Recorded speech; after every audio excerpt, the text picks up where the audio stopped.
Ya. Aquí vamos a hablar ahora sobre la clase de metabolismo tisular. En la primera clase de metabolismo son dos, así que, a ver, vamos a empezar.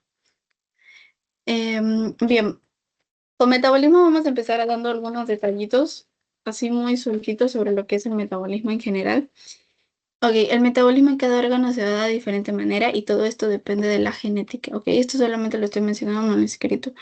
Nosotros vamos a utilizar cuatro moléculas como fuentes de energía. Tenemos los carbohidratos, tenemos los ácidos grasos, tenemos los aminoácidos y tenemos los cuerpos cetónicos, ¿ok? No hemos visto casi nada de cuerpos cetónicos. No, no sí hemos visto cuerpos cetónicos. Entonces tenemos estos cuatro. Ya.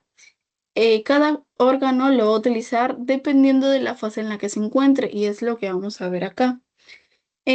También quiero mencionar antes que los ácidos grasos, bueno, todos estos nos dan aproximadamente los 4 kilocalorías por gramo, ¿ok? De energía, excepto los ácidos grasos. Estos ácidos grasos nos dan aproximadamente 9 kilocalorías por gramos, es decir, que es una fuente de energía mayor, ¿no? Con más cantidad de energía. Aún así, utilizamos siempre en primera instancia la glucosa y ya lo vamos a ver ahora. Bien, y además nosotros vamos a almacenar de estos compuestos en dos maneras, ¿ok? Vamos a almacenar energía de dos maneras, como triglicéridos en el tejido adiposo, que también ya lo hemos visto, y como glucógeno mayormente en el tejido muscular y en el tejido hepático, o sea, en el hígado, para mantener la homeostasis, es decir, para mantener un equilibrio. Ahora sí, ya hemos visto un poquito de eso, vamos a hablar sobre el metabolismo en cada órgano. Basta, rápido, porque simplemente recordar. Así que yo creo que ya estás. Mira, el metabolismo en el músculo. Empecemos con el músculo. Vamos a ver la fase postprandial. Empezando con postprandial, creo que ya sabemos que son de 0 a 4 horas. Ok, como ya había mencionado antes, casi todos nuestros órganos, mejor dicho, todos nuestros órganos utilizan principalmente la glucosa. Ok, a primera instancia, de 0 a 4 horas. Nosotros de 0 a 4 horas recién acabamos de consumir comida. Bueno, sí, ¿no? De comer. Entonces, como hemos comido, nuestra insulina está elevada para mantener la glucosa, es decir, para bajarla. Ok, así que si nosotros consumimos y lo primero que hacemos es tomarnos una prueba de sangre, obviamente nuestra glucosa va a estar ir volando.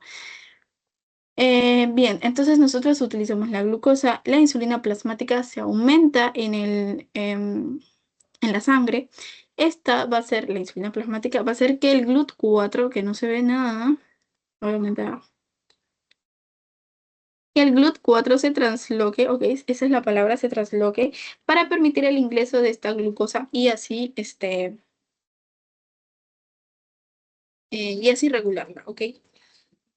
Bien, ahora este GLUT4 va a permitir también otras cosas más. Primero, la captación de aminoácidos. Segundo, la acumulación de proteínas. Y tercero, inhibe la proteólisis endocelular.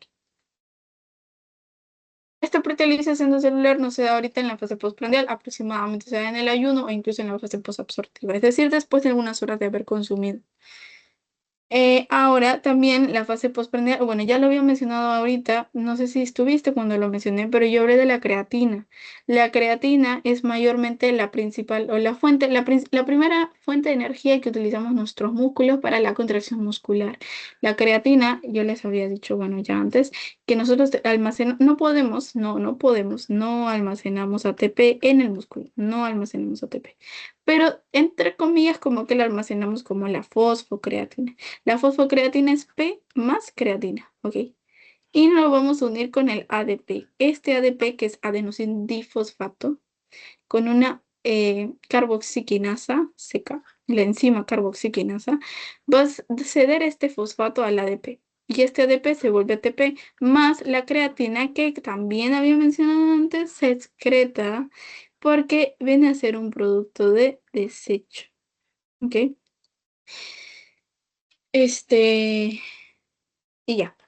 Así que nosotros producimos creatina como producto o como consecuencia de la contracción muscular. Es por ello que antes en la clase pasada, bueno, hace unos minutos, dije que la creatina era un indicador de nuestro tejido muscular activo, ¿ok? Activo por contracción muscular.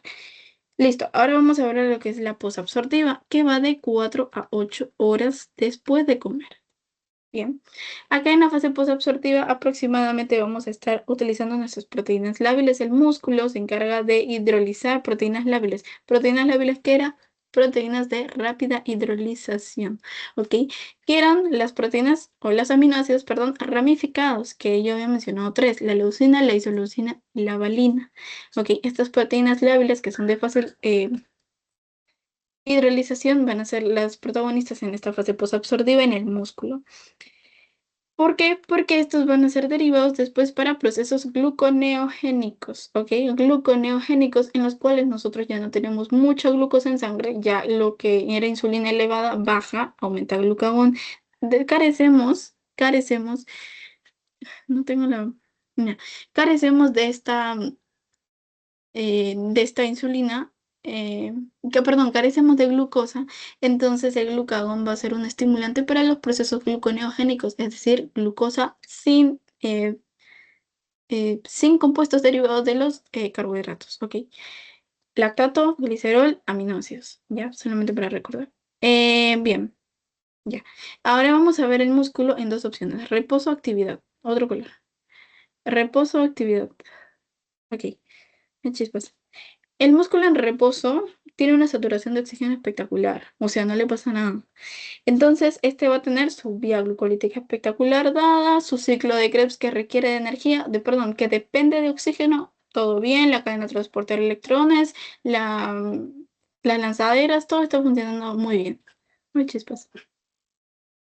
En cambio, em, ok, esto de aquí, entonces acá vamos a ver que sí funciona. Ya. Acá vamos a ver entonces que sí funciona el ciclo de Krebs, que sí funciona en la vía glucolítica, todo funciona muy bien, ¿ok? Porque acá sí tenemos oxígeno, está en reposo, tenemos oxígeno, todo bien. En cambio, en nuestro músculo en actividad está sufriendo de anoxia muscular. Pues estamos saturando el oxígeno. Entonces, en anoxia muscular, nuestra vía glucolítica se mantiene, sí, pero los demás procesos que requieren o que dependen de oxígeno no pueden funcionar. Por ejemplo, el ciclo de Krebs, por ejemplo, la cadena de transporte de electrones, etcétera, etcétera, etcétera. Entonces, me cansé.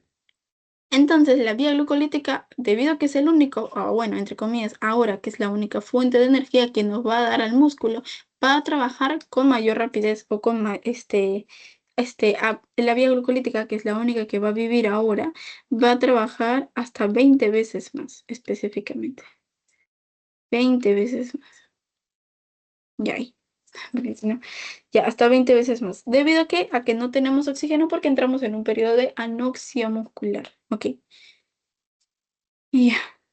Listo, ahora paso a ayuno. Ayuno. En ayuno, y aquí están los famosísimos ácidos grasos, van a ser los protagonistas aquí, ¿ok? En ayuno, los ácidos grasos, que son los protagonistas que nos van a dar la energía, van a suprimir la captación y la oxidación de glucosa, porque ya no la tenemos, ya la glucosa ya murió. Bueno, no ha muerto, pero está muy bajita, ¿me entienden? Entonces, gracias a que estos ácidos grasos no dependen de la insulina, que tampoco tenemos ahora, va a ser los protagonistas en el ayuno, ¿ok? Y estos van a dar aproximadamente el 50% de energía necesaria en un músculo en reposo, ¿ok? Que es diferente a un músculo en activo, un músculo activado, un músculo así en su máximo esplendor.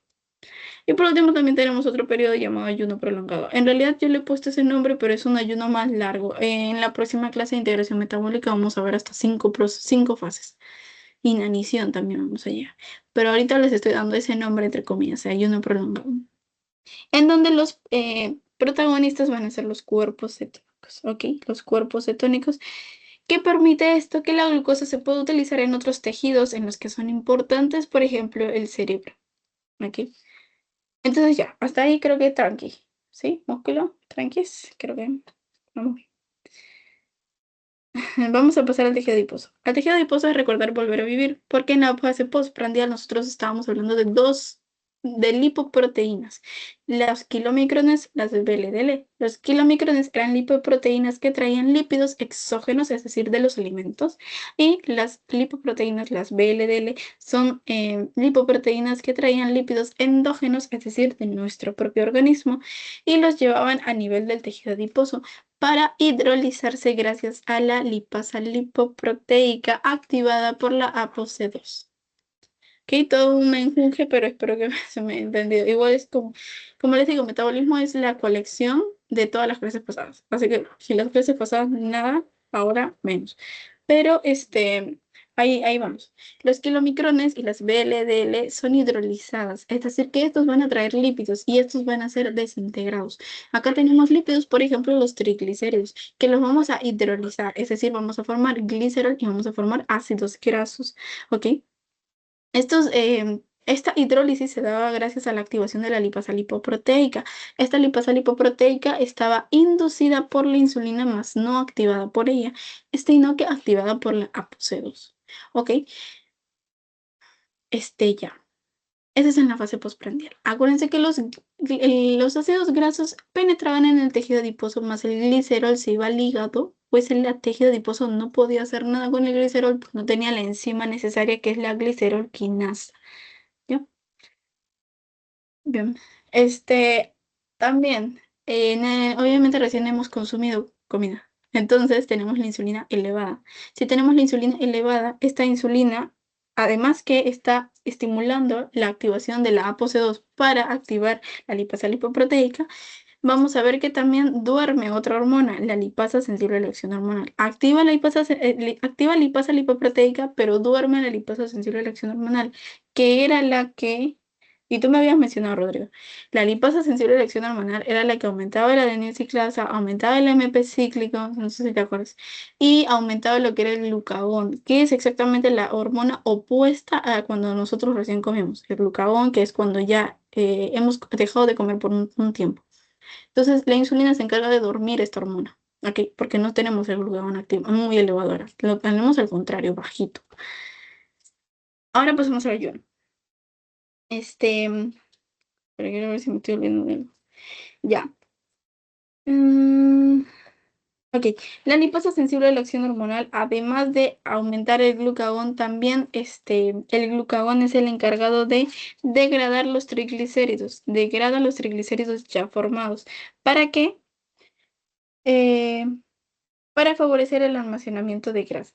¿Ok? Cuando nosotros ahorita, eh, cuando ya tenemos demasiada glucosa, bueno, demasiada glucosa, empezamos a almacenar en grasa. Así como yo les dije al principio, hay 4 compuestos de fuentes de energía y además almacenamos energía de triglicéridos y como glucógeno. ¿Ok? Entonces ahí tenemos esos dos. Y por último el ayuno. Y por último el ayuno. Sí, y por último el ayuno. En el ayuno vamos a ver la hormona elevada opuesta.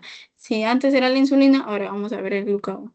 El glucagón, y es el proceso que, como te había mencionado, activa la adenilciclasa, que forma AMP cíclico, que activa y bla, bla, bla, bla, bla, bla, bla, e hidroliza estos triglicéridos. ¿Qué hace? Forma ácidos grasos, forma glicerol. El glicerol va directo al hígado y los ácidos grasos van a los tejidos a mantenerlos. Y ahí es donde yo les había mencionado. ¿Se acuerdan? Antes que dije que en el tejido muscular, en la fase ayuno, los protagonistas eran los ácidos grasos.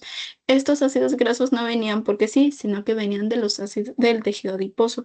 Y no solamente va al músculo, sino que también va al hígado y también va al tejido muscular cardíaco, o sea, el corazón. Ya, me cansé. Ahora, otra cosa más. Como dato adicional, ¿sabías qué? El glucagón no es el único que estimula esta hidrólisis de triglicéridos, sino que también otras hormonas como las catecolaminas, ¿ok? Como la norepinefrina y la epinefrina, que también había mencionado antes hace unos minutos. Y estas cuando se elevan, por ejemplo, en una situación de estrés o una situación de emergencia, em, cuando una persona va al médico en ayunas y se toma una prueba de insulina o de glucosa en sangre, o de triglicéridos como tal, puede ver esté en ayunas, aparentemente todo debería estar normal, equilibrado, más las hormonas como las catecolaminas, la norepinefrina y la epinefrina, pueden generar un aumento en estos niveles. Y a pesar de estar en ayuno, no significa que estés enfermo, simplemente significa que estás estresado y estas enzimas pueden ser una causa de este aumento eh, en la hidrólisis de triglicéridos, ¿ok? En el aumento de glucagón en sangre, ¿ok? O sea que no solamente son el glucagón el que estimula esta hidrólisis de triglicéridos, sino que también pueden ser las catecolaminas, ¿ok? La norepinefrina y la epinefrina, que se activan más o menos en situaciones de emergencia, de estrés, de ansiedad, ¿ok? De ahí vamos a tener el corazón. El corazón vamos a verlo también en tres fases. La fase postprandial, que se caracteriza por utilizar glucosa, piruvato, lactato, todos son derivados de la vía glucolítica. Y en el ayuno vamos a ver los ácidos grasos, que ya sabemos que vienen del tejido adiposo, ¿verdad? Y por último tenemos a ok, ¿verdad? En los ácidos grasos en el ayuno proporcionan aproximadamente del 60 al 90% de energía necesaria para el corazón, para un buen funcionamiento del corazón. Y por último tenemos el ayuno prolongado, bueno, entre comillas, lo que les estoy diciendo que los protagonistas son los cuerpos cetónicos. Bien, espero no estar hablando muy rápido. Vamos a ir con estos cuatro últimos. Cerebro. Cerebro. En el cerebro, respuesta. ¿Cuál es la fuente de energía para el cerebro? Respuesta, glucosa. Después se utilizan los cuerpos cetónicos. Glucosa. La respuesta es glucosa. ¿Ok? Siempre es glucosa. Nada más. Glucosa, glucosa y más glucosa. Bien, en la fase postprandial y quizá en un ayuno muy temprano, la glucosa, vamos a verla oxidada y a dióxido de carbono y a agua, como te. La vía glucolítica va a trabajar máximo en un aproximadamente 20% de actividad. Eh, ya. La insulina acá, que está elevada en la fase postprandial, va a ser casi nula, no afecta para nada en el cerebro, ¿ok? No afecta. Más, hay algunas hormonas, no, hay algunas neuronas o algunas células nerviosas que utilizan o que trabajan con algunos GLUT. Trabajamos con el GLUT1, con el GLUT3, con el GLUT5 en el caso de algunas células nerviosas. Por ejemplo, eran la eh, astrocitos. Astrocitos trabaja con GLUT1, las neuronas y las microglias. Astrocito GLUT1, neuronas GLUT3, microglias GLUT5, si no me equivoco. Ahí lo chequemos. Y ya. Entonces, al principio, el tejido, bueno, el tejido nervioso, el cerebro específicamente, en la fase postprandial va a funcionar únicamente con glucosa, glucosa y más glucosa.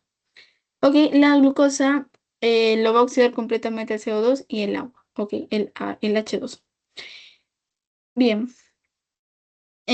Ok, la vía glucolítica, acuérdense que se va a activar mucho, mucho más en un periodo de anoxia porque no tenemos oxígeno, así que la vía glucolítica es el único que solventa esta energía que necesitamos. Por último, vamos a hablar del ayuno, bueno, entre comillas, el ayuno prolongado del cerebro. Ahí me faltó escribir. Ayuno prolongado. Es un ayuno ya en la que estás casi mueres. Ya. Creo que una persona pues, puede vivir un poquito más de 40 o incluso 50 días sin comer. Ya más o menos cuando ya estás en las finales, recién puedes utilizar los cuerpos cetónicos. Pero la respuesta como tal siempre digan glucosa nada más, ¿ok? Luego vamos a pasar a los eritrocitos. Los eritrocitos tienen algo curioso. Estos eritrocitos carecen de mitocondria.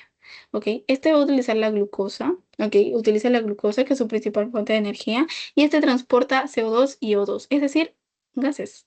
¿Ok? Nosotros habíamos hablado de la vía glucolítica de los eritrocitos. Este llegaba a NAT, ¿se acuerdan? NAT. NAT, ¿por qué? Porque nosotros, a ver, recordemos, al hígado llegaban tres órganos que le daban NAT: el músculo, el eritrocito, los glóbulos rojos y la médula renal. ¿Ok? Eran tres. Eso es pregunta de cajón. Tres órganos le proveían o le proveen de NAT al hígado, que es los glóbulos rojos, el hígado y la médula renal. Este es uno de ellos, ¿no? El eritrocito. ¿Por qué le provee NAT al hígado?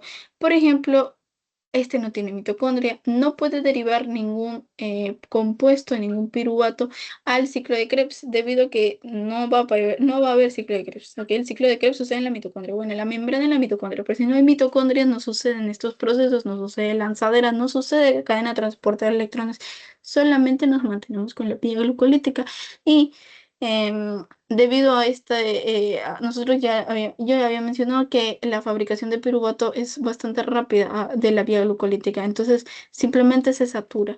Como no hay de dónde llevar el piruvato al ciclo de Krebs, simplemente pasa NAT, pasa NAT, pasa NAT, y este NAT va ligado después.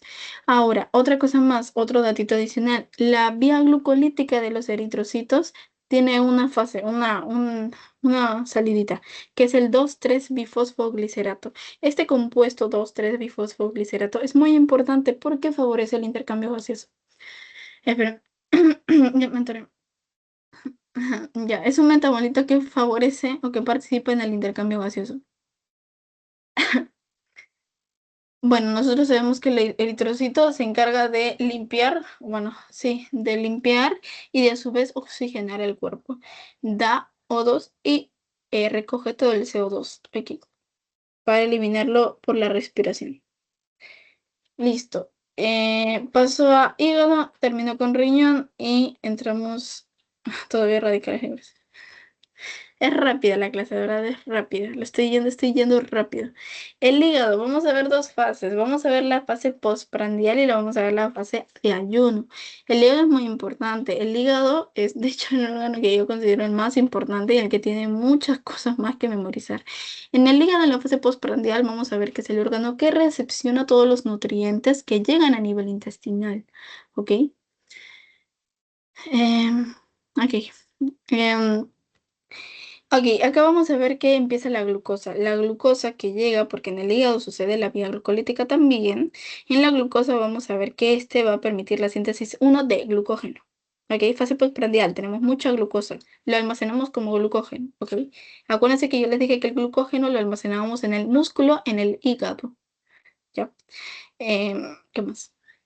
Ahí está, la síntesis de glucógeno. La síntesis de colesterol, ¿para qué? Yo les había mencionado las sales biliares también, ¿sí? Las sales biliares que derivaban del colesterol fabricado en el hígado por glucosa y también la síntesis de triglicéridos por la glucosa también, que es otro compuesto de almacén, ¿ok? Principalmente en el tejido adiposo, no únicamente. Además, también en el hígado vamos a ver lo que es el recambio de proteínas, ¿ok? Sintetiza proteínas propias y proteínas que exporta para los demás órganos. Y por último, la síntesis de ácidos grasos. Si sintetiza triglicéridos, en algún momento también vamos a tener los ácidos grasos. Estos ácidos grasos van a permitir o van a favorecer lo que es la síntesis de fosfolípidos, que también ya habíamos hablado. Sí, fosfolípidos. Bien. Me cansé. Ya, ahora vamos a hablar ahora del ayuno en el hígado. El ayuno en el hígado. El hígado tiene literalmente casi todo el peso del el funcionamiento del cuerpo, ¿ok? Vamos a ver que en el ayuno, ya pasó un rato de haber consumido comida. Entonces, la insulina disminuye, el glucagón aumenta, pero tampoco es bueno en los extremos. La insulina no puede irse por los suelos ni puede volar. Entonces, este hígado tiene que mantener los niveles de glucosa en sangre y esto se encarga de esto en el ayuno. ¿Ok? En el ayuno va a degradar los almacenamientos de glucosa que teníamos, por ejemplo, el glucógeno. La glucogenólisis. La glucogenólisis es la degradación de este glucógeno. Este es glucógeno, ¿ok? Acá hay mucho más que contenido. Ya el glucógeno es como una cadena gigante de varias glucosas, ¿ok? Em, Ok, entonces vamos a, uno, degradar glucógeno. Dos, vamos a generar glucógeno, gluconeogénesis, ¿ok? No es síntesis de glucógeno a partir de glucosa, no, porque ya no tenemos glucosa. Ya pasó un rato, sí me dejo entender, ¿no? En el ayuno ya no tenemos glucosa o tenemos muy poquita, entonces esta glucosa la necesito para solventar mis demás órganos necesarios, por ejemplo el cerebro. Entonces mi hígado va a ser inteligente, va a trabajar con la mente y va a decir, va a derivar la glucosa dependiendo de las necesidades o de las demandas del cuerpo. La glucosa va a ir al cerebro, por ejemplo, que es uno de los órganos que necesita glucosa, que es con el único el que trabaja, y va a sintetizar va a sintetizar glucógeno a partir de compuestos que no son glucosa. En la gluconeogénesis también lo he mencionado varias veces, lactato, glicerol y aminoácidos. Gluconeogénesis, dónde se da? ¿En qué órgano se da la gluconeogénesis? En un 100%, principalmente en el hígado, en un 40% aproximadamente, según el Harper, en el riñón y por último en el intestino, está aún en investigación, pero es muy probable que sea en el intestino delgado también. De hecho, sí, porque yo tengo un Harper de cuarta edición, así que es antiguo, pero en el intestino delgado también. Así que tenemos tres órganos, ¿ok? Principalmente es el hígado, pero también hay otros órganos que pueden generar la gluconeogénesis. Y por último tenemos la síntesis de cuerpos cetónicos. Ya sabemos que los cuerpos cetónicos son prácticamente las fuentes de energía a últimas, ¿ok? A las que ya utilizamos porque ya estamos en muere. Esta síntesis de cuerpos cetónicos se da debido al exceso de ácidos grasos. Nosotros en la fase más o menos de ayuno utilizamos siempre principalmente los ácidos grasos, que son los que nos dan más energía y nos permiten derivar la glucosa para órganos que los necesitan con mayor necesidad, sí, pues con mayor fuerza. Entonces tenemos estos ácidos grasos que van a ser reesterificados o por el contrario van a ser sin precursores de la síntesis de cuerpos cetónicos, como el acetil-CoA. ¿Ya? Listo. Y por último vamos a pasar al riñón. Ya estoy acabando, ya estoy acabando. Por último vamos a pasar al riñón. Al riñón vamos a hablar de... Espérense, espérense. Ya. El riñón tiene fuentes de energía, bueno, varias fuentes de energía. Tenemos la glucosa, tenemos los ácidos grasos, tenemos el citrato, tenemos el lactato, tenemos el glicerol, tenemos la glutamina y tenemos los cuerpos cetónicos. Un ratito, ¿no? Es verdad, ya no me da la voz. Em, Sabemos que el citrato se encuentra saliendo de la mitocondria, ¿verdad? De la mitocondria no puede salir el oxalacetato y sale como citrato después de la unión de oxalacetato y acetil-CoA. Recordando, ¿sí?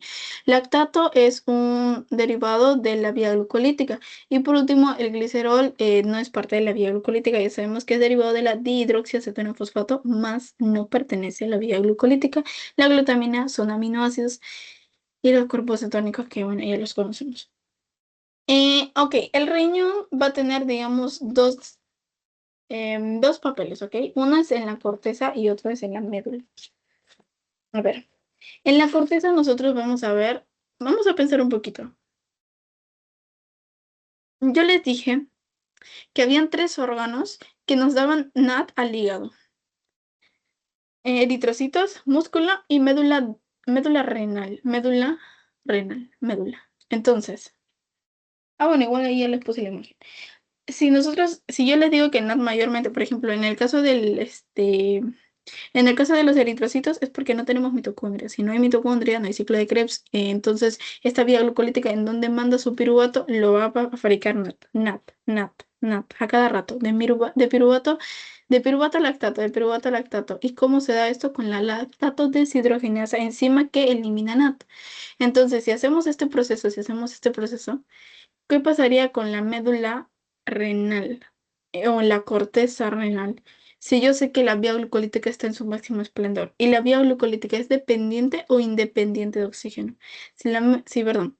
Si la vía glucolítica es independiente de oxígeno y está en su máximo esplendor, y yo te digo que de la médula renal sale mucho NAD al hígado, significa que en esta médula la vía glucolítica está en su máximo esplendor. Hay muchas o hay una alta presencia de enzimas encargadas de la vía glucolítica. Y si eso es así, significa que en la médula renal una, eh, tenemos un bajo consumo de oxígeno, ¿ok? Un bajo consumo de oxígeno. Espérense, acá me he confundido. Ahora sí. En la médula renal no es que no haya oxígeno, ¿ok? Es un bajo consumo de oxígeno, por esto es para darnos una idea, ¿ok? Y más, lo contrario sucede con la corteza renal, porque en la corteza tenemos enzimas de alto consumo de oxígeno, como enzimas que favorecen lo que es el ciclo de Krebs, la cadena transportadora de electrones y bla, bla, bla, bla, bla, bla, que son procesos, que son procesos dependientes de este oxígeno, ¿ok? Entonces, más o menos sí me dejo entender, creo, pero... Ok, en la corteza entonces tenemos enzimas de alto consumo de oxígeno, por ejemplo, para el ciclo de Krebs, para la vía perdón, para la cadena transportadora de electrones. En cambio, en la médula renal tenemos bajas enzimas de tenemos bajo consumo de oxígeno, entonces tenemos más altas enzimas de la vía glucolítica independiente de oxígeno. ¿Y cómo es que se mantiene, cómo es que se mantiene esta vía glucolítica? Acuérdense que la vía glucolítica se mantiene por una enzima muy, muy, muy, muy importante que es el NAT.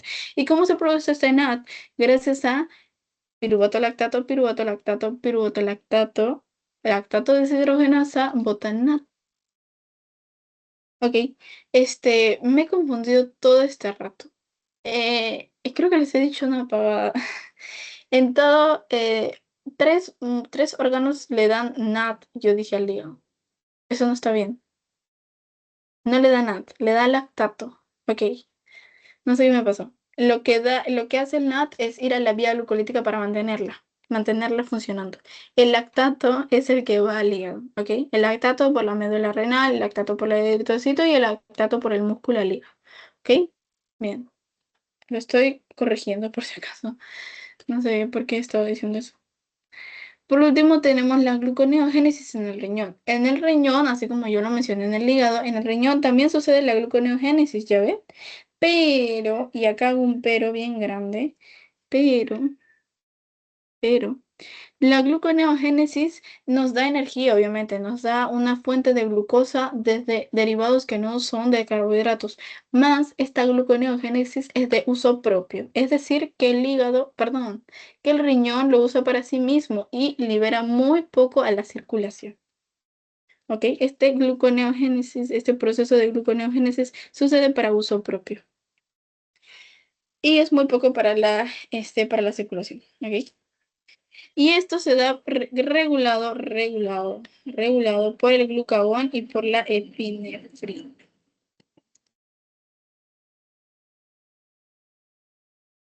Ok, bien. Hasta acá termino el metabolismo de los órganos, ¿ok? Chispas.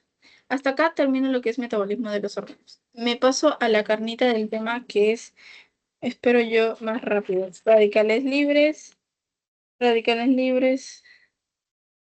antioxidantes, aterosclerosis, ejercicio, diabetes y obesidad. Ok, me parece mucho, pero la verdad es que es muy directo al punto. Así que, disipamos un rato y empezamos. Radicales libres. Aquí.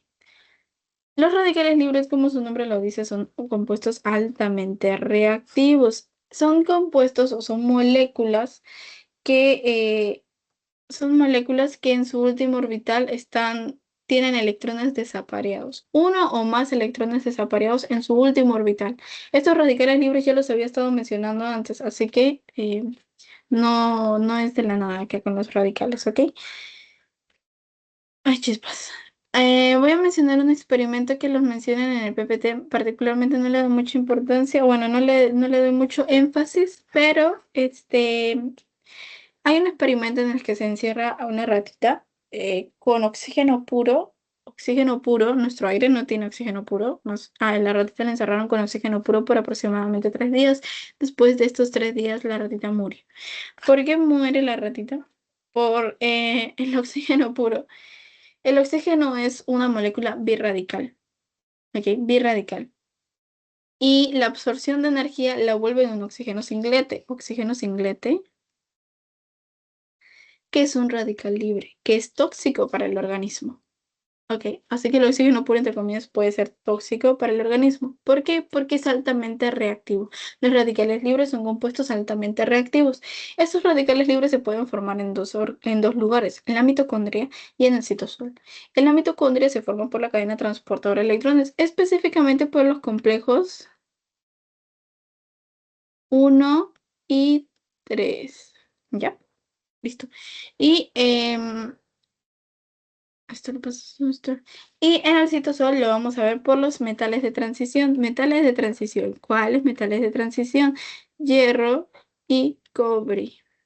Bien, creo que pueden haber otros más. No, hierro y cobre. O fierro, ¿no? Fierro y cobre. También debido al peróxido de hidrógeno o agua oxigenada, H2O2. Y también puede ser por el NADPH oxidasa. Ahorita lo vamos a ver todo. Voy a intentar hacerlo rápido, ¿ok? Esto de acá, que están viendo acá, esto de aquí, le voy a poner un ojo y lo voy a pintar de rojito. Ojo y acá también ojo. No, no tanto este, pero este sí. Este también. Estos son procesos que tienen que memorizarlos, tienen que memorizarlos, literal. Mantenerlos igualitos. Les van a preguntar y tienen que decir cada paso. Ok, bien, nosotros tenemos el oxígeno. Empezamos de acá para allá. Ay, pucha. Otro color. Con esto ya tenemos todo, literal. Con radicales libres ya tenemos todo. Vamos a empezar de derecha a izquierda. Tenemos oxígeno. Y este oxígeno va a actuar con nuestro metal. Nuestro ion, espérense, ferros. No quiero decir otra cosa y equivocarme. Nuestro oxígeno va a actuar con nuestro ion ferroso. Este ion ferroso se va a volver un ion férrico y vamos a volvernos con este radical libre, que es nuestro oxígeno singlete. Ahora, este de aquí ya tenemos un radical libre, más tenemos, así como nosotros formamos radical libre, nosotros también tenemos complejos que hacen que estos radicales em, los regulamos, ¿ok? Hacemos que estos radicales los descomponemos. Por ejemplo, acá vamos a formar, ¿dónde está? Acá está. Vamos a ver que acá, después de haber formado nuestro singlete y nuestro ion ferroso, acá está, nuestro singlete, nuestro ion ferroso y además hemos formado protón de hidrógeno. Esta enzima llamada superóxido dismutasa o desmutasa, la verdad es que ahí lo pueden encontrar de las dos maneras, superóxido desmutasa o dismutasa.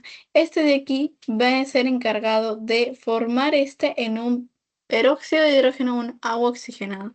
Esto de acá no se queda acá, pues si lo dejamos así como está acá, vamos a dar pie a este otro de aquí, que es juntar nuestro ion ferroso más nuestro agua oxigenada y vamos a formar este compuesto de acá, el radical hidroxilo. Este radical hidroxilo es el radical más peligroso del organismo, es el más dañino.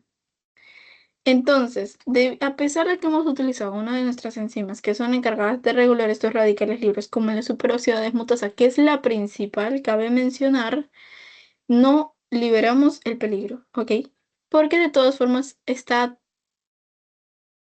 eh, vulnerable a reaccionar con otra vez este metal de transición y formar el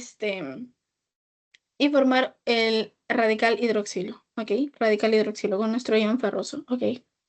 Ahora, entonces, ¿cómo hacemos? Después de haber transformado este en agua oxigenada, no lo dejamos ahí, sino que utilizamos otra enzima que también es necesaria, que es la catalasa. Esta catalasa recién va a desintegrar esta agua oxigenada en agua y oxígeno.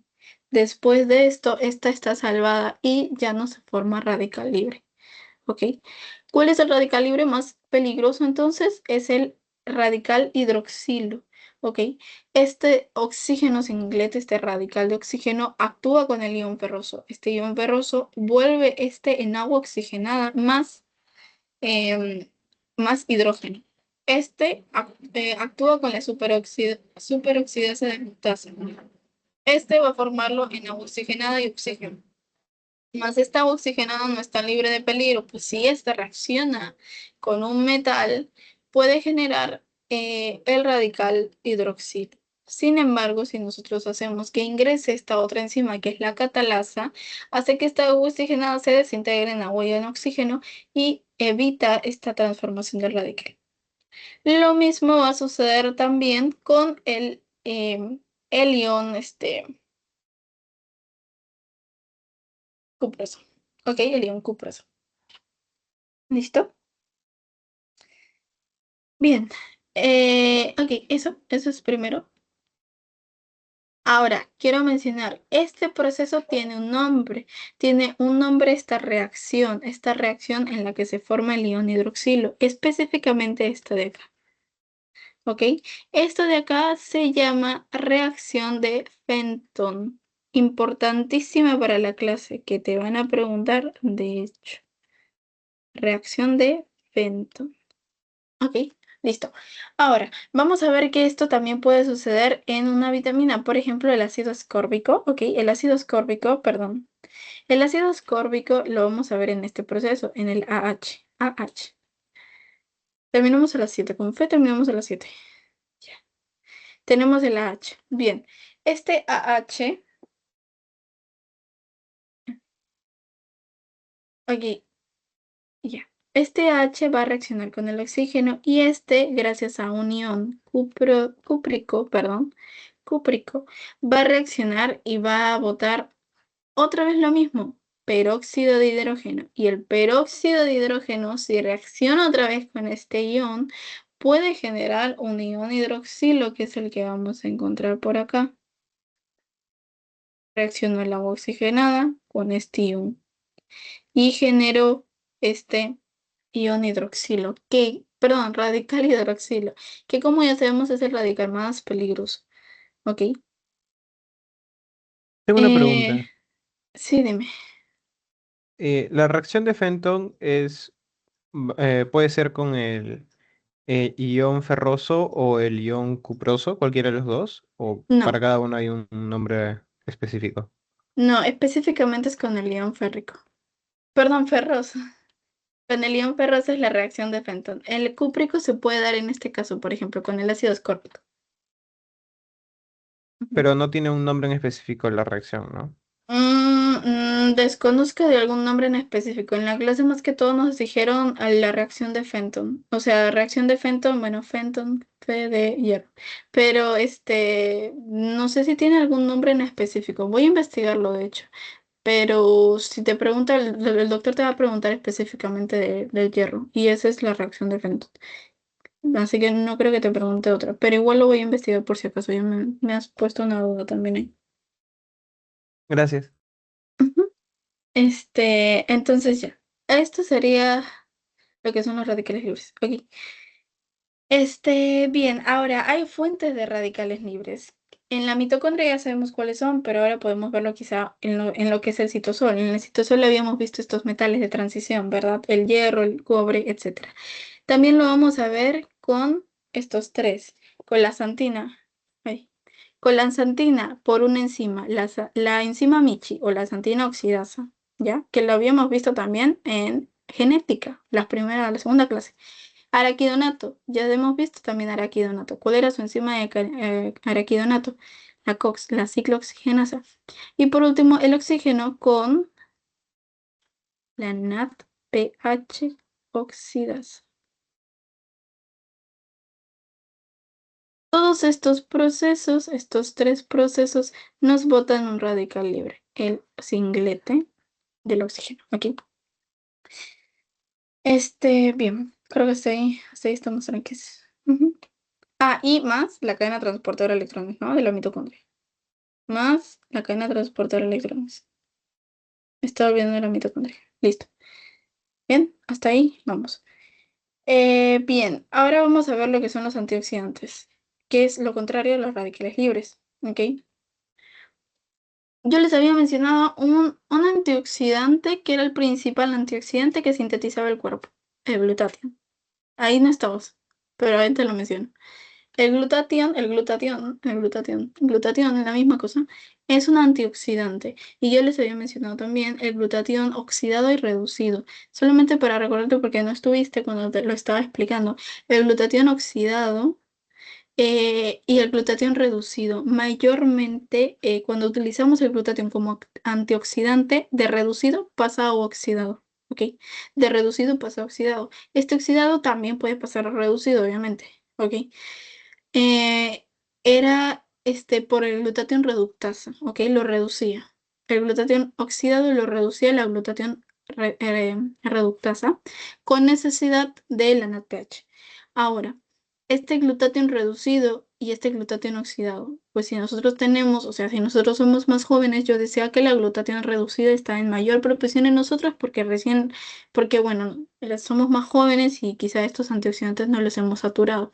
Más los adultos mayores o los viejitos, pues ya tienen el glutatión oxidado en mayor proporción que un glutatión reducido. ¿Ok? Porque ya han utilizado más sus antioxidantes, pues, ¿no? Ahora, ¿qué son los antioxidantes como tal? Ok. Ok, esperen. Los antioxidantes se encargan de prevenir la oxidación de sustratos, ¿ok? Previenen antioxidantes, previenen la oxidación. Ok, a ver, tengo una definición exactita sacada del PPT que literalmente está con comillas, así que lo voy a leer exactamente igual para no cambiar nada. Dice, antioxidante es cualquier sustancia que cuando está presente en bajas concentraciones comparadas con aquellas de un sustrato oxidable, retarda significativamente o previene la oxidación de dicho sustrato. Mm, Es como un contraparte de los radicales libres.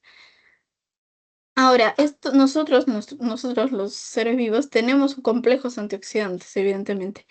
Y estos se pueden clasificar de dos maneras, enzimáticos y no enzimáticos. Los enzimáticos son algunos que ya hemos visto, la catalasa, ya la hemos visto, la superoxidasa desmutasa, la glutatión peroxidasa y la glutatión reductasa.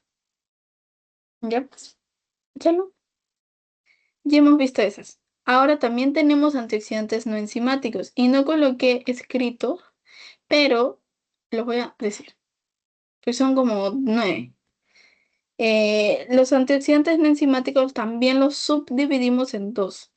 Uno son por la comida, o sea, que nosotros ingerimos, y dos son que nosotros mismos sintetizamos. ¿Ya?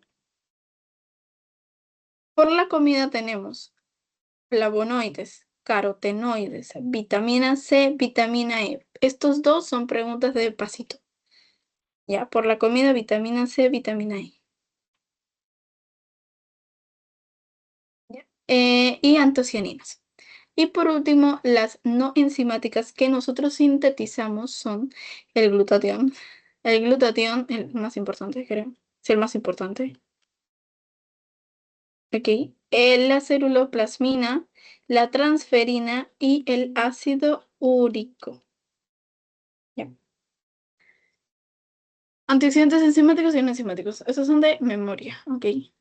¿Listo? Por comida y los que sintetizamos. Ya casi terminando, vamos a hablar de los antioxidantes con los mecanismos de acción. Estos pueden reaccionar de dos maneras, como captadores o como más conocidos se llaman scavengers. Y por último, los inhibidores. ¿Ok? Los captadores o los scavengers son los que evitan la propagación. ¿Ok? Estos evitan la propagación. Horrible, creo. Ya. Más el inhibidor es el que impide la acción. ¿Ok? Este es como que ya empezó la acción, pero impide que se siga agrandando. Más este impide desde el inicio. ¿Ya? Listo. Son dos mecanismos de acción, el captador y el inhibidor. Que de esto no preguntan mucho, pero igual por si acaso. Ahora, quería mencionar una cosita más. Los radicales libres y los antioxidantes. Cuando nosotros tenemos una gran cantidad de radicales libres, nosotros nos enfermamos porque son tóxicos para el organismo. Esta enfermedad No, pueden haber muchas enfermedades por esto. Pero, ¿cómo se llama este proceso en el cual los radicales libres son tóxicos? En nuestro organismo ingresa o entra a qué fase? Entra lo que es llamado el estrés oxidativo, que no sé por qué no lo he escrito porque es una palabra muy importante. Nosotros entramos en estrés oxidativo cuando tenemos un desequilibrio entre lo que es antioxidantes y un desequilibrio entre lo que es em, radicales libres, ¿ok? Estrés oxidativo. Y este estrés oxidativo nos lleva a las enfermedades. Hay muchos tipos de enfermedades, ¿ok? Tenemos muchas enfermedades, por ejemplo, las cataratas, la dermatitis, la psoriasis, la no sé qué, hay muchas. El cáncer, la, el asma, la artritis, un montón de enfermedades que las puedes especificar también en el PPT, pero aquí lo tenemos, ¿ok? Entonces tenemos este estrés oxidativo, uy, horrible.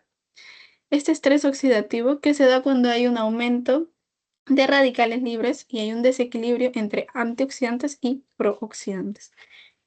Te van a preguntar cuál es la definición del estrés oxidativo. Si tú dices el desequilibrio entre antioxidantes y prooxidantes, no te lo va a valer, aunque es una respuesta para mí válida. Pero especifica un poco más, amplíate. El estrés oxidativo puede causar enfermedades, qué sé yo, una fase en el organismo en el que tenemos más radicales libres que antioxidantes y no se puede contrarrestar el trabajo o la actividad de estos radicales libres, ponte. Pero, no sé, explícate un poco más, ¿ok? De eso ahorita hablamos, pero no busques definiciones, busca definiciones directas al punto, pero no tan genéricas. Ahí. Listo. Ahora, yo te había mencionado cuál era el radical más dañino, que el radical más dañino era el radical hidroxilo, ¿verdad? El OH. Este puede ocasionar algunos problemas, como la oxidación en lo que son los lípidos, en la oxidación de las proteínas, pero lo más importante es la oxidación en el ADN, que es una pregunta de seminario. Oxidación de ADN, como mutaciones, por ejemplo. Ay, chispas. Y acá vamos a ver los ROS. Los ROS son las especies reactivas de oxígeno. Es un radical libre, ¿ok? El ROS es un radical libre. Y estos ROS tienen un papel también. Estos ROS ay, chispas, pueden actuar como segundos mensajeros en una vía de señalización celular. Ok, son segundos mensajeros en una vía de señalización celular. Por ejemplo, pueden funcionar como segundos mensajeros en señalizaciones de vías proinflamatorias, por ejemplo. Em, y puede modular o puede afectar la expresión de estos genes, causando también enfermedades. Eh, ok, ahí es donde mencionaba estas enfermedades, ¿no? Por ejemplo, puede ser también incluso la diabetes, puede ser la obesidad, que son enfermedades que ahorita vamos a ver, ¿ya? Y antes de pasar a lo que son estas enfermedades, que va a ser más rápido porque no es mucho, la verdad, voy a mencionarte lo que es la isquemia y reperfusión, hacia el toque. La isquemia y reperfusión es cuando nosotros nos quedamos sin oxígeno, o sea, mandamos a nuestro cuerpo, a nuestro organismo, o lo dejamos un ratito sin oxígeno, y la reperfusión es cuando lo volvemos a dar este oxígeno al cuerpo. Ok, en la isquemia vamos a ver este proceso de ATP hasta hipoxantina y no es de frente a ATP hasta hipoxantina. Genéticas, no sé si te acuerdas, clase número 2, ATP, ADP, AMP, adenosina, inosina, hipoxantina, ahí me quedo, inosina, hipoxantina, hasta ahí es isquemia. ¿Ok? ATP, adenosin trifosfato, ADP, adenosin difosfato, AMP, adenosina, inosina, hipoxantina, y ahí me quedo. Ahora me quedo a reperfusión. Ahora voy a reperfusión, o sea, le voy a volver a dar oxígeno a mi cuerpo. Ok. De hipoxantina a xantina, acá, de este salto, no doy un salto así porque sí, voy a utilizar una enzima, que si yo ya te había mencionado la enzima para xantina. La enzima Michino o la santina oxidosa. La enzima Michi o la santina oxidosa se utiliza para pasar de hipoxantina a santina y además esta santina va a formar el ácido úrico para su eliminación, para la eliminación de estos de estos compuestos tóxicos. Y para esto otra vez necesita de este compuesto de la enzima Michi. Cada enzima Michi te bota un radical libre, un singlete de oxígeno. ¿Ok? La reperfusión también te genera radicales libres. Bien. También es una pregunta de seminario. Y ya casi terminando, son solamente estos dos PPTs y te lo voy a decir así súper rápido, para no pasarnos la hora. Vamos a hablar de la aterosclerosis, que es al que le quiero dar más énfasis, y a lo demás, así no. ¿Ya? La aterosclerosis es un proceso de engrosamiento de las paredes arteriales, ¿ok? Engrosamiento de las paredes arteriales y por ende una pérdida de elasticidad. Acá vamos a ver la formación del ateroma, ¿ok? Una placa de ateroma clásico, de la placa de ateroma. Bueno, hay un montón de factores de riesgo de la aterosclerosis que también lo puedes investigar. Hay teorías para la aterosclerosis que también son fáciles de mencionar, pero sí me quiero ir a la carnita de lo que es la aterosclerosis. Ok. Un problema de la aterosclerosis, bueno, uno de los miles de factores de riesgo de la aterosclerosis es la elevación de colesterol en el plasma. Colesterol con aproximadamente más de 200 miligramos por decilitros. Eso es mucho colesterol para nuestro organismo. Entonces, esto, em, a ver, vamos a intentar explicarlo tranquilo. Nosotros tenemos LDL. LDL traía los colesterol. Nosotros, LDL es lípidos, ¿ok? Lípidos. LDL también traía el colesterol. LDL es de hecho el que tenía elevado colesterol en su composición, ¿ok? Este, si te acuerdas que las VLDL se desintegraban y formaban LDL, ¿ok? Las VLDL eran precursores de las LDL. Estas LDL prácticamente recogían el colesterol de todos los órganos y lo llevaban en el hígado. Y era el opuesto del HDL, ¿verdad? Porque el HDL hacía el transporte reverso. Este, en vez de recolectarlo al hígado, este lo repartía a todos los órganos. ¿Verdad? Un transporte reverso. Ok, entonces la LDL. La LDL, la LDL mayormente, o bueno, de personas sanas, la LDL en personas sanas, tienen una resistencia a lo que es la lipoperoxidación. Mayormente cuando nosotros hablamos de oxidación, los radicales libres oxidan y eso mayormente es dañino. Entonces, las LDL sanas tienen esta resistencia a la lipoperoxidación. Pero también puede haber unas LDL oxidadas, ¿ok? LDL oxidadas. Estas LDL oxidadas se caracterizan por tener una modificación en su ApoB100, que es uno de sus receptores. ¿Ya? Entonces vamos a mencionar. Las LDL oxidadas tienen una alteración en lo que es su ApoB100. Es un receptor. ¿Ya? Estas LDL oxidadas están oxidadas obviamente por los radicales libres. Ahora, esta lipoperoxidación se da siempre cuando ya se hayan utilizado o se hayan consumido todos los antioxidantes. Desde que ya nos quedamos sin antioxidantes, que mayormente las encontramos en las frutas y verduras, las LDL van a empezar a ser oxidadas y van a formarse estos hidroperóxidos lipídicos, ¿ok? Las LDL oxidadas sabemos que están así por su ApoB100, que es su receptor, y debido a esta modificación, estas son susceptibles, son vulnerables. ¿A qué? A que pueden ser captadas por los macrófagos. Ahora, debido a que estos macrófagos, no, debido a que hay mucho colesterol en el organismo, estos macrófagos tienen receptores que no pueden ser regulados gracias a este colesterol. Como hay mucho colesterol, el macrófago no puede regular sus receptores. Y como no regula sus receptores, este colesterol, perdón, este macrófago va a aceptar LDL oxidada, va a seguir aceptando, y va a aumentar y aumentar, y va a consumir tanto que en algún momento llega a explotar. Y acá me enfoco acá. Acá está mi LDL. Este ROS, ok, este ROS, estos radicales libres van a oxidarla. Y este va a entrar a mi macrófago.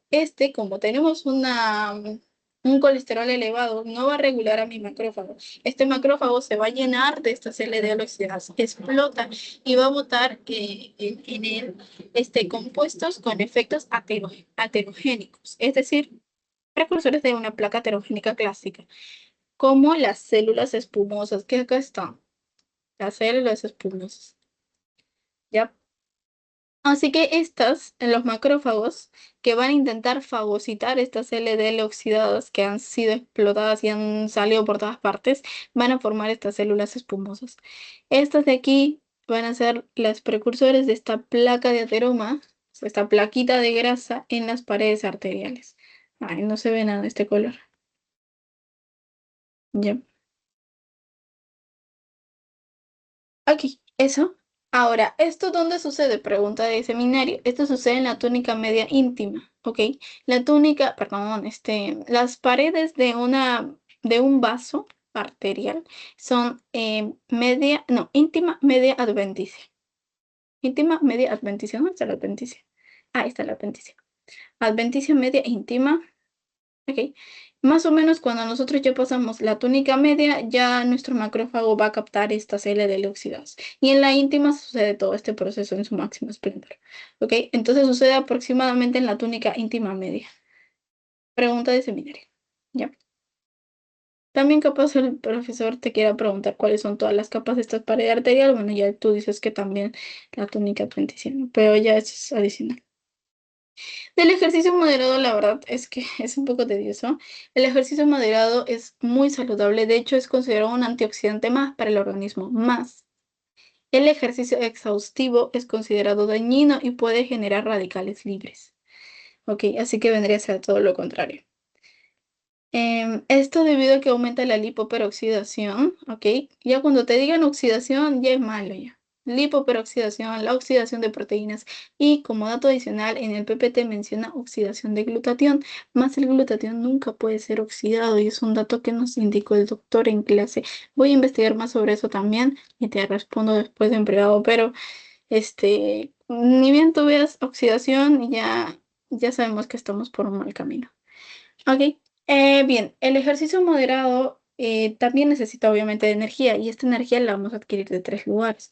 Primero de la fosfocreatina, ya te lo había mencionado. Fosfocreatina le da su ADP el fosfato, ATP, creatina, creatina compuesto de desecho, ATP, la energía que necesita mi músculo al menos los primeros minutos, gracias a la enzima creatinquinasa, la CK. También lo podemos adquirir el ATP por la vía glucolítica. Bueno, la vía glucolítica te da una nadita, ¿no? Utiliza dos ATPs, forma cuatro, al final la ganancia neta son dos. También puede ser una pregunta de seminario.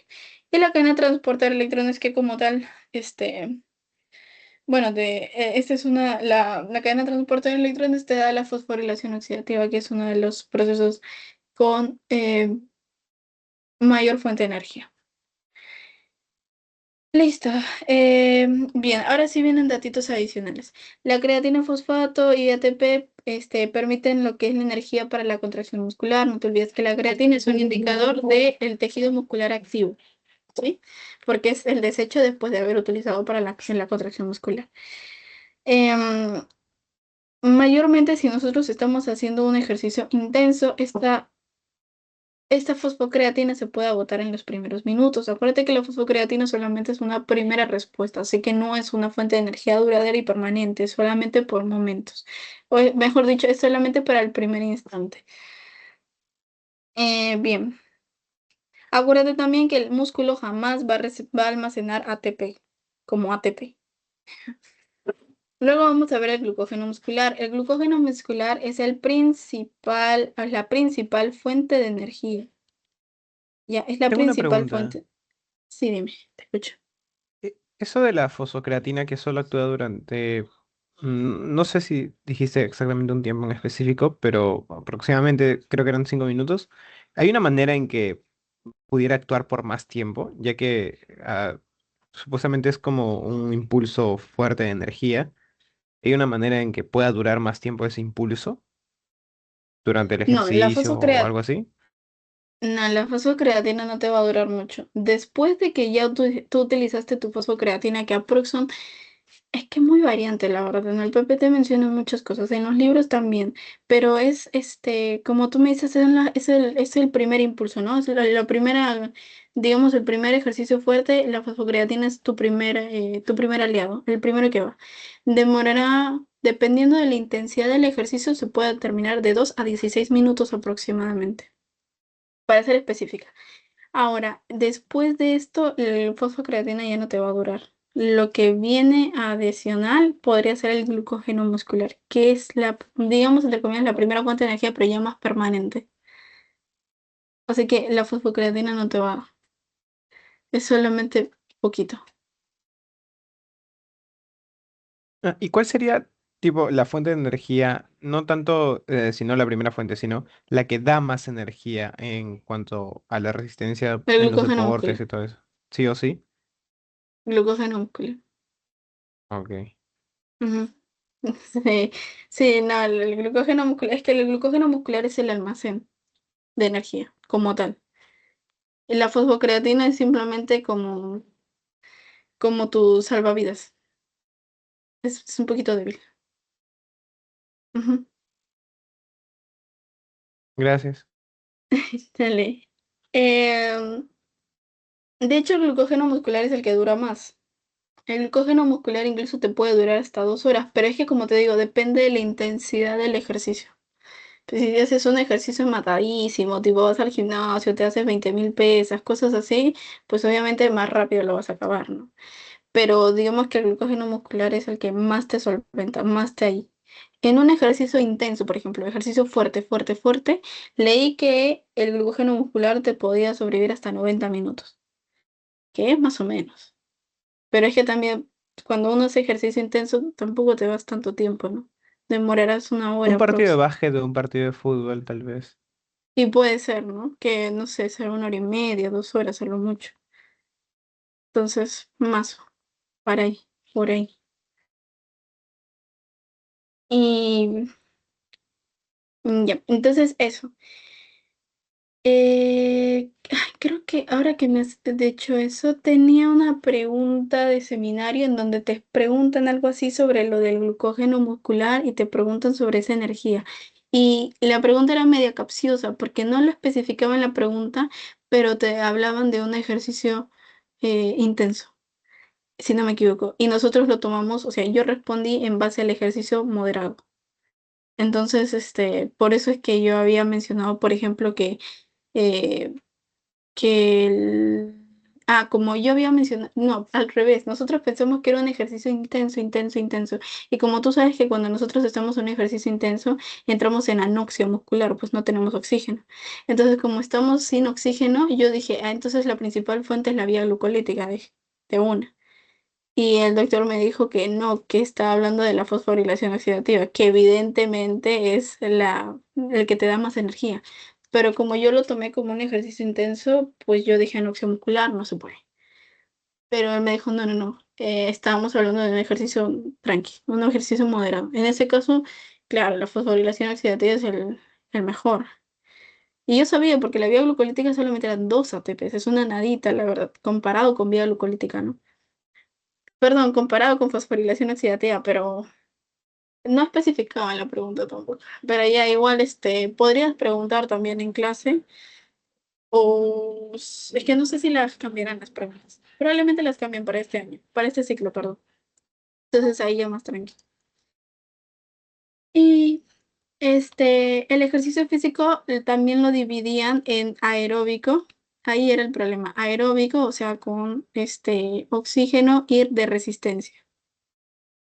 Lo dividían en dos. Normalmente cuando teníamos un ejercicio aeróbico estábamos hablando de biogénesis mitocondrial. Biogénesis mitocondrial es incrementar el tamaño de la mitocondria. ¿Ok?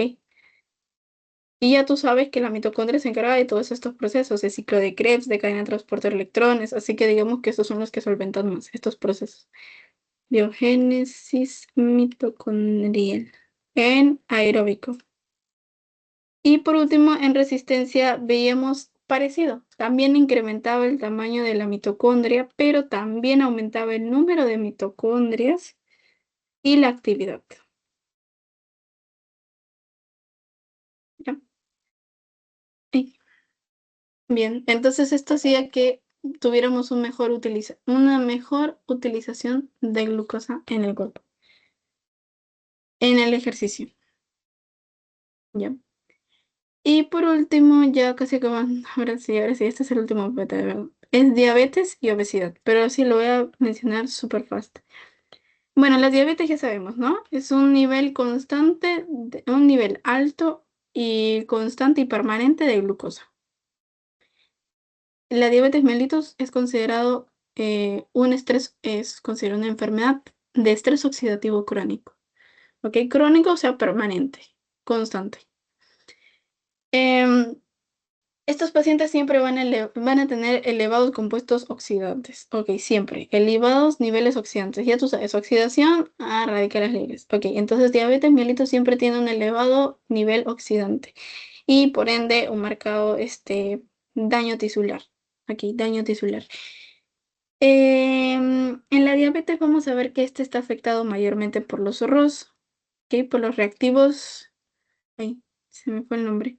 Por los reactivos, especies reactivas de oxígeno, por los ROS. Ahora, estos pueden afectarlo de tres maneras. Uno es el incremento de la vía de poliol. Ok, la vía de poliol es cuando nosotros saturamos, como nosotros tenemos mucha glucosa en sangre, tú sabes que la vía glucolítica va así, corriendo, corriendo, corriendo. Y ya tú te acuerdas, no sé si te acuerdas, las enzimas reguladoras de esta vía glucolítica eran tres, pero acá vamos a hablar de una, la exoquinasa. Esta exoquinasa, em, esta exoquinasa sí, la exoquinasa nosotros como tenemos mucha glucosa, elevada glucosa en la diabetes, la exoquinasa está saturada, ok, está saturada. Entonces, esta glucosa se va a ir por otra vía, ya no por la vía glucolítica, sino por la vía de poliol, esta vía de acá. Y esta va a hacer que aumente el exceso, o sea, se dé un aumento, un exceso de esta enzima, NADH. Ya, esto es por la saturación de la enzima reguladora, exoquinasa. Son tres enzimas de la vía glucolítica, ¿ya? Y por el contrario, hay una escasez de NADPH. Si te acuerdas de un radical libre, no, ¿te acuerdas de la enzima que generaba radical libre que empezaba con NADH? La NADH oxidasa.